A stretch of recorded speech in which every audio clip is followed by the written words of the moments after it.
কতটুকু অশ্রু গড়ালে হৃদয় জলে সিক্ত,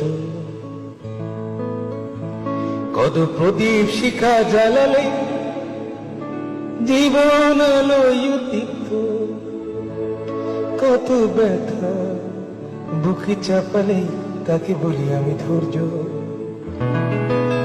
নির্মমতা কত দূর হলে জাতি হবে নির্লজ্জ।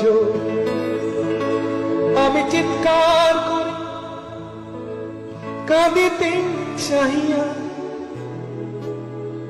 করিতে পারিনি চিৎকার। আমি চিৎকার করি কাঁদিতে চাহিয়া, করিতে পারিনি চিৎকার। বুকের ব্যথা বুকে চাপায় নিজেকে দিয়েছি ধিক্কার। কতটুকু অশ্রু গড়ালে হৃদয় জলে সিক্ত, কত প্রদীপ